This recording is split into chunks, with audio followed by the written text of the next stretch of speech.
After going out with a few friends and getting drunk, OP's partner finds herself in a situation that was good for nothing, but ruining their relationship. To find out how this story ends, get yourself a coffee and grab a bowl of popcorn so we can get into it. Me and my partner Kitty had just moved to a new town. We had only been there for about 6 months, but it was quite a friendly place, so we made friends very fast. One day, she told me she was going out on the weekend, and I was perfectly fine with her hanging out with some of the friends she made. One of the friends was also going to bring a relative along. On the Saturday night, they went to a bar and had drink after drink. They were chatting with other people in the bar that her friends knew, and it was a quite close-knit community, so everyone got on. There were a few young guys there, maybe around the age of 20, and they started hanging around my partner and her friends. My partner, Kitty, was around 35 at the time, and her friend was a bit older, maybe 40-something. Kitty told me that the husband of one of her friends came to the bar and started chatting with her, and she flirted with him a bit until he left. While all this was happening, Kitty had been texting me, but none of this stuff came up until the next day. Another friend she was with, who we'll call Rose, was flirting with a few of the young guys, and apparently they had their hands all over her. The now married Rose had done things like this before, but we only found out about that later on. They were all drinking until closing time, after which Rose's relative asked, "Why don't we carry this party on at my place?" At this point, everyone was beyond drunk, and Kitty decided to go along with this new plan. They all went back to Rose's relative's house for an after-party, and the young guys they met that night went too. Now this was when I stopped hearing from Kitty. There were no more messages. When they all got back to the house, they carried on drinking, and because it was a warm summer's night, they went into the garden. The attention from the young guys started to be spread out amongst everyone, and Kitty was enjoying her fair share of flirting. I don't know who initiated it, but Kitty and one of the guys started kissing and groping each other in the garden. What exactly happened next was unclear, but it ended with Kitty falling asleep in the garden, with her underwear off and her dress ridden up.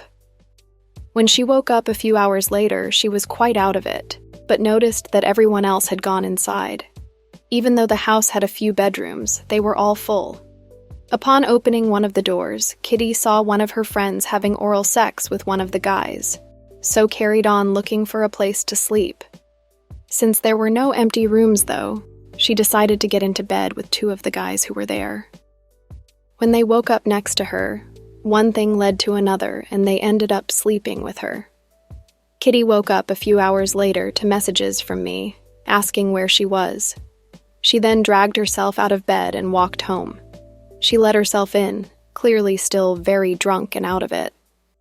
After taking a quick trip to the bathroom, she told me about some of the stuff she got up to, but I was only able to get the whole truth a few weeks later. Just to be clear, this story is about my ex.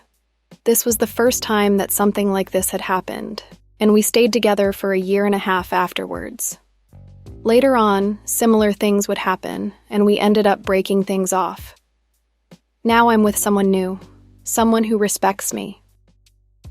There was a time in which I thought people who didn't like their partners going to bars or clubs were very controlling.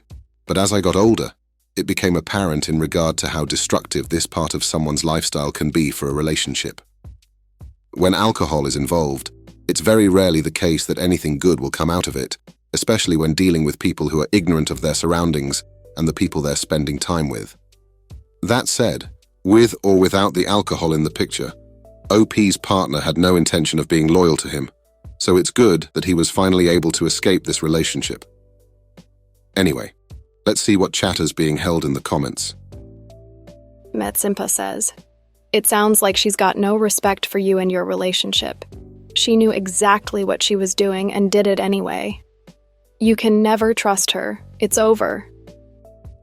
Tall Male, the OP, responds and says, "It is over. I'm in a new relationship now. This story was about my ex. I found it hard to talk about it over the years, but now I felt ready to do it, and I needed to do it." Richard's World again says, "So what happened after she told you? Did you divorce straight away? She's definitely a no-good cheater." Tall Male, the OP, responds and says, I won't pretend that I ended things right away, because we tried to keep going with our relationship, but she wanted to keep sleeping with people, and she did. I think initially I oddly found it to be a turn-on, and stayed with her because it became a bit of a kink. But after 18 months or so, it got to the point in which we didn't really feel like a couple, and she was going out with other guys. I'm still getting over it, but after a few months on a few dating apps and sleeping around a little, I met someone else, and now I'm quite happy with them. While it took him a while, at least OP was able to find someone who can give him the love and respect he deserves. I hope you enjoyed today's episode of Coffee and Popcorn, and I can't wait to see you on the next one.